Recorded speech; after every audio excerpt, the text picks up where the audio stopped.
Hello everyone and welcome to this build guide. Today I will be going over a bow build. Okay, so let's get right into the tree. Alright, so let's start here. We grab here with 20 projectile damage and plus 22 melee weapon damage. I don't benefit from the melee weapon damage, I just benefit from the projectiles. Plus 20 to projectile damage there. 15 attack damage and 15 to critical strike chance score. 15 to attack damage here and 15 critical chance score again. Melee weapon damage, do not benefit from that, but I benefit from attack damage. We got material damage here. We got attack damage here. Attack damage here again, and ferocity. Here we got material damage and attack speed score. Here we got life to maximum life and force shield. Here we have 25 agility, plus 10 to projectile damage again, projectile damage and attack speed score, and plus 1 pierce to all range attacks and skills. So this is a pretty good note for clearing packs of mobs, so you'll be able to pierce the first target it hits and then hit the target that's behind that first one. And it applies to weapon attacks and skills. Over here we have melee weapon damage again, but I don't benefit from that. I'm here for the critical hit damage. Critical hit damage again. Attack damage, critical hit damage again. And a big node which gives you 50% to critical hit chance. Then we got 15 to attack damage and 10 to critical hit damage. Then 25 ferocity over here. And we come up to the second wheel, the assassin, for the attack speed and the force shield. On this right side we got plus 20% to material damage. That's pretty big. We got 15% chance score to a critical hit chance score, more critical hit chance score, and then a big node here which gives you 150% critical hit damage, but then minus 30% to non-critical damage. But since this is a crit based build, I will be critting most of the time. You will see what's my crit chance at. It's pretty high on this character. We start going up here for the attack speed, and some agility. We shoot over to the other side for maximum health and force shield, attack damage, and 20% critical hit damage. Then we go for the 25 ferocity over here. Like I mentioned on my element guy, I think, or my melee element build or my mage build, base stats are always stronger than percentages. So 25 ferocity will always be stronger than plus 15% to critical hit chance. That's obviously because you need, the more base you have, the stronger these percentages become. So you need to have a high base of anything, whether it's base damage, base of a specific stat, so that these percentages can scale these base numbers higher.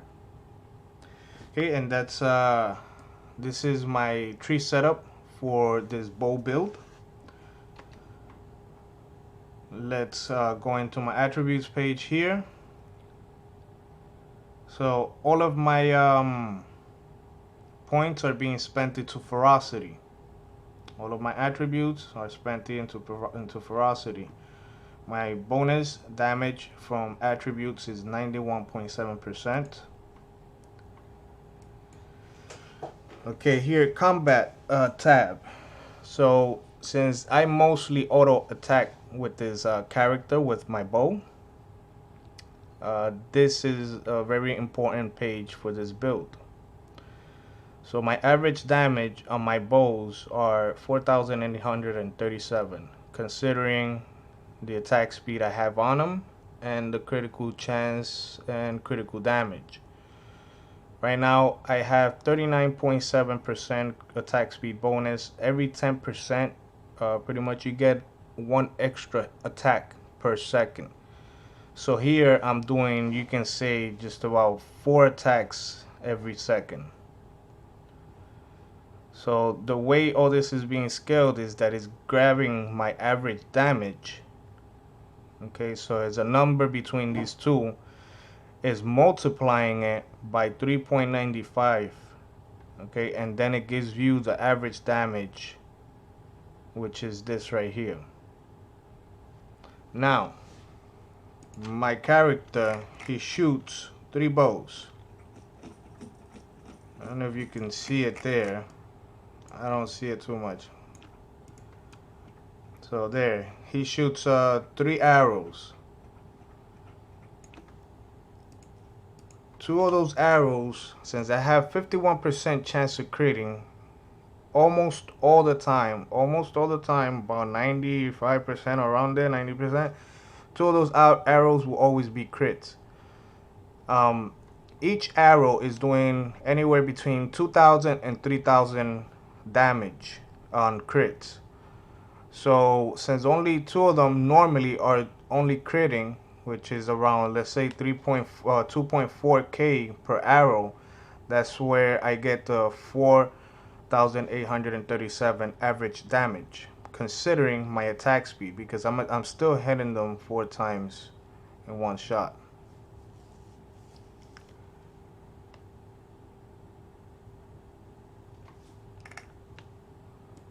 Okay, so let me see, is there anything else down here? I don't think so. I don't have any leech on this character, so I don't really leech anything. I depend on moving around and staying away from the monsters. He is somewhat of a glass cannon. I have pushed him to like plus 4.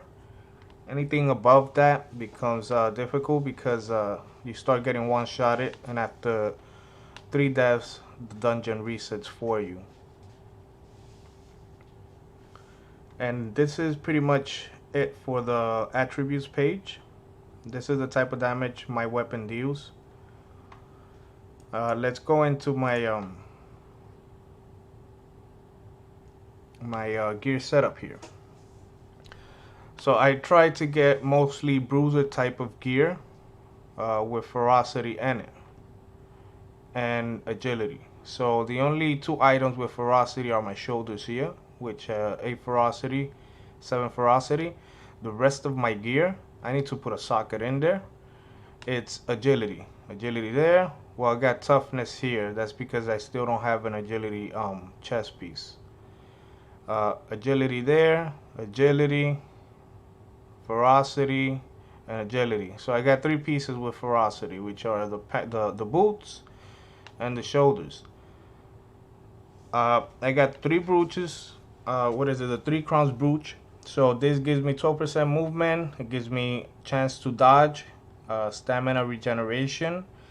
But the agility is the main thing why I have this in here. Also, the movement speed and the dodge. I got Saginares as my rings. It gives me a lot of agility. It gives me a lot of attack speed. It also allows me to have a chance to poison my targets. I'm not element based on this character, so I'm not efficient with elements, but I still have a chance of placing poison stacks on my target. My poison percentage on my target is 5.8%, which is pretty low. So I wear 2 of them because the agility and the attack speed mainly. They also give me flat toxic added damage to my weapons. So no matter what, I'm still doing toxic damage. I'm just not placing elements as efficient. but I still do toxic and rend damage. For my belt, I have open socket with added attributes to all attributes. This is not the best belt you can put on a build like this. Maybe instead of spell damage, you can add attack damage to it. But it does have 20% attack speed score, which is pretty high.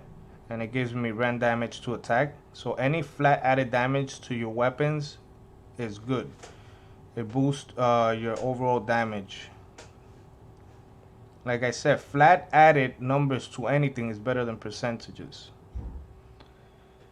And that's okay. My bow. Okay, so this is a pretty important part of the build. This bow right here. A lot of people don't like this bow, but I like it, and it's part of this build. So why is it part of this build? It gives you +2 projectiles to all attacks and spells. So for now, I'm using it as a bow build. So I am gonna create another build that's gonna be mage type, but with this bow, because excuse me, because it gives me extra projectiles to spells as well. So I don't know if I have any spells on this guy. Let me see. So let's say a spell like this. This is considered a projectile spell. So if I have that bow, instead of me shooting one fireball, I'll be able to shoot 3 fireballs. Before content patch 1, you can increase the amount of projectiles fireball gives. I don't know if it's still there. Okay, so adds 1 projectile at an increased cost. That means that instead, if I get this node right here, instead of shooting 3 fireballs, because of the bow, I'll be shooting 4 fireballs. So anything projectile base is gonna scale it. It's gonna increase the numbers of its projectile. There's another one that's called Arctic Ice. I don't have it here, which is another projectile base spell. And this bow will increase the projectiles. Another reason, it has a high number of agility, and it gives me 43% attack critical hit chance score. So this is a must for this build, pretty much. On the tree, most ranger type builds usually grab this node right here, which gives you a +1 projectile to all attacks and spells. So let's say if you have that bow and you increase it, and then let's say fireball, you increase another projectile, and then you get this, you get another projectile, so that's a total of 5 projectiles. The reason why I did not grab this node right here is because it has -60% projectile damage. That means that all projectile type of attacks or spells will be reduced by 60%. So I'm not too crazy for that big loss of damage right there. I may try it out and see how it feels. It'll give me 4 projectiles to my bow, but I feel like I do enough decent clearing with the way it's set up right now. So this is the reason why I did not grab this node for the extra projectile. But most builds that you will find out there have this node added to their build, especially pistol builds. Okay, so I went through the tree, through this, and I went through the gear. Let me make sure I don't have anything else. Yep. So that's the setup between the tree, the attributes, and my gear. I will show you some gameplay so that you can see how this character plays.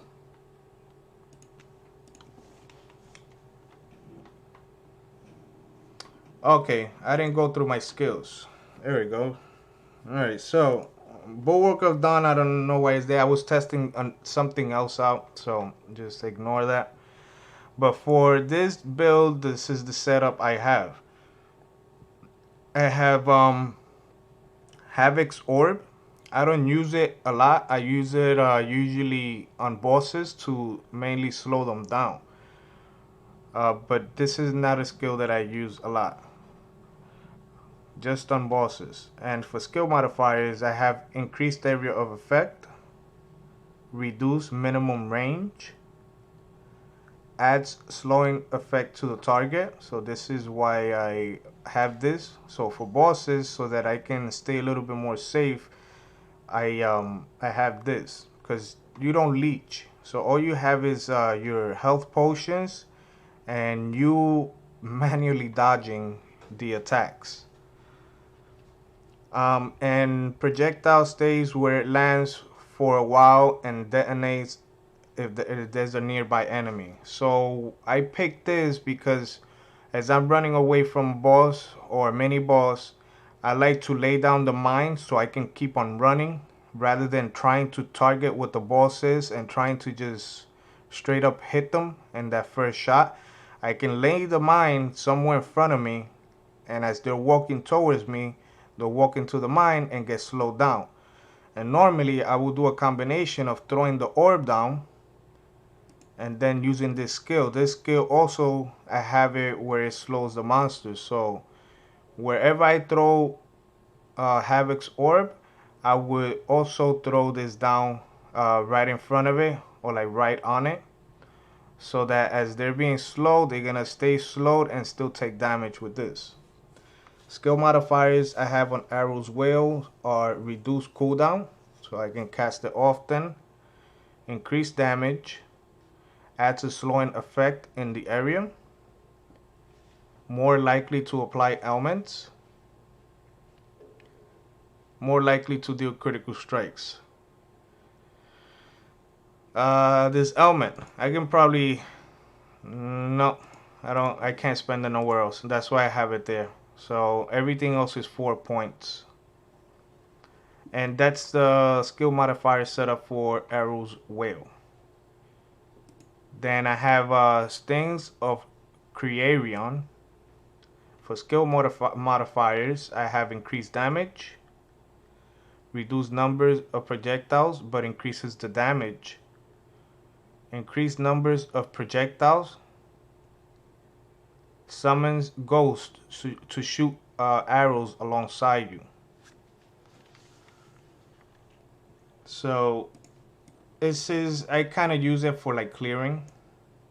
I don't know, I don't think I have a rage potion, so I'm just gonna buy one and show you guys. So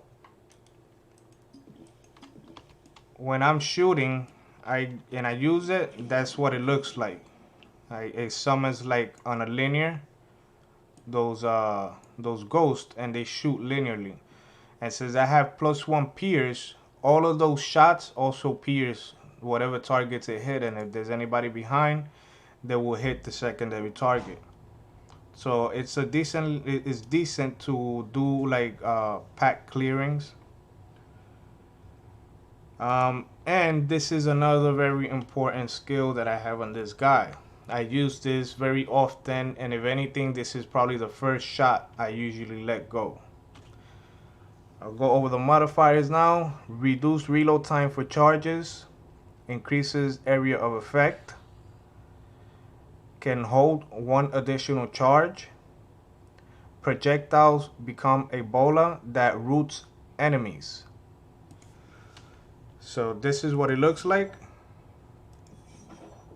And every time those blades hit a unit, an enemy, they get rooted in place. So that's my defensive mechanic, alongside with the slowing effects that Arrow's Whale and Havoc's Orbs does.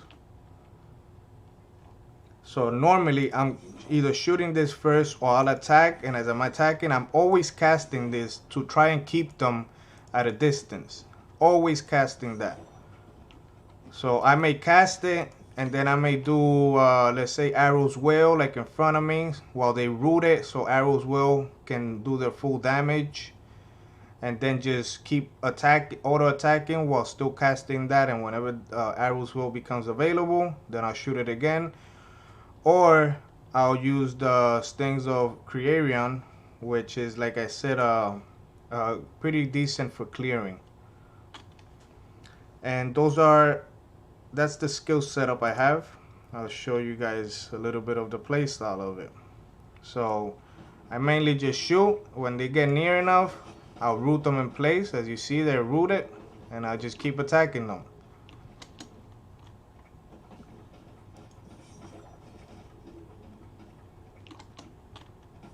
So I always try to keep them at a distance. That's my defensive mechanic on this character. Then, like when I'm in packs of mobs like that, I may use that and shoot it down. Shoot down my blades and then do an aerial effect with my ghosts.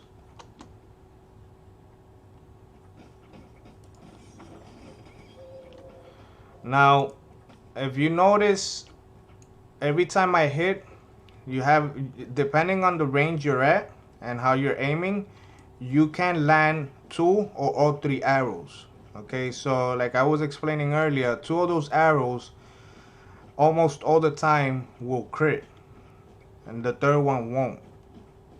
So I'm doing anywhere between like 2.5k to around 3,000 damage for each of those arrows that crit.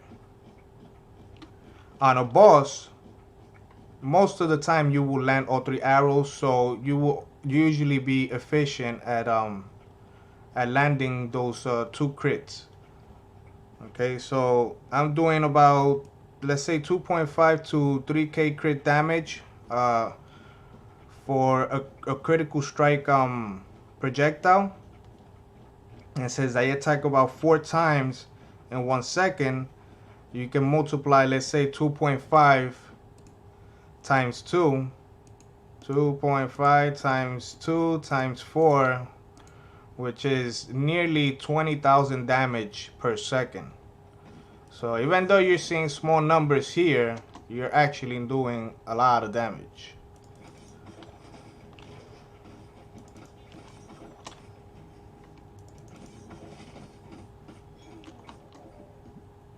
If you were to land at least 2 of them, where you can always proc your critical strikes on your target. On a boss, most of the time you will, because they have like a bigger body area. So it's easier for you to land all 3 shots on a boss or a mini boss because of their body area. It's a lot bigger than most of these small mobs. But if you're noticing there, you're seeing 2 crits or even up to 3 crits come up per shot on a mob. So that means 2 of them are usually, usually hitting and critting them.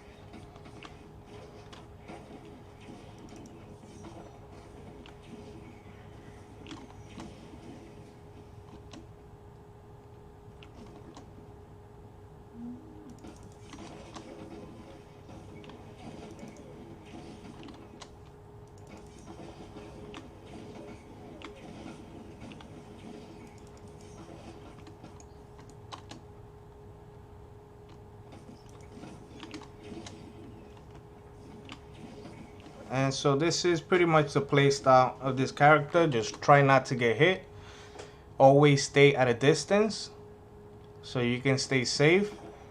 Use your blades as often as possible. Just don't use them back to back because they do have charges. So you can like cast the blade, wait a second or 2 depending on how close the mobs are, then cast your second blade so you can constantly keep your enemies rooted in place. This also works for bosses. You will not root bosses all the time. Okay, sometimes they will get rooted, but you will slow the bosses down with those blades. So every time you hit them with the blades, the bosses will get slowed down. Sometimes, just sometimes, they will get rooted in place, but you cannot depend on that to root them. But it will root all of the small mobs. Everything else, it will root it in place.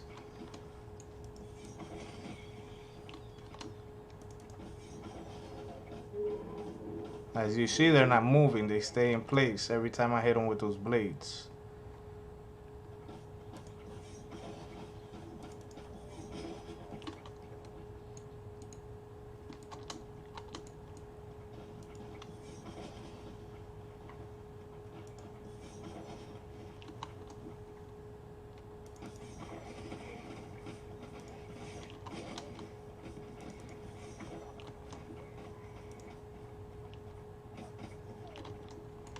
And that's pretty much the play style for this character.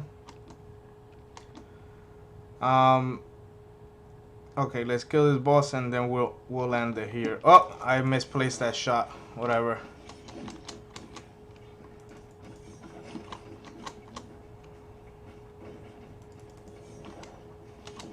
Oh, what the heck? That blade killed me.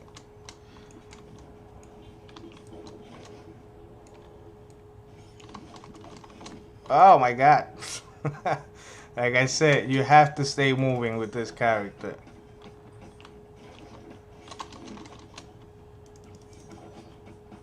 You see how it slowed them down a little bit?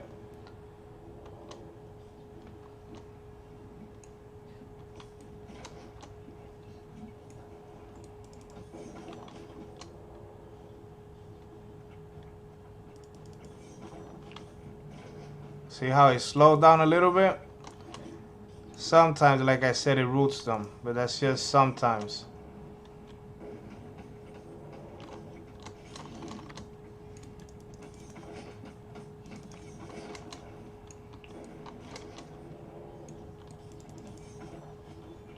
There it goes.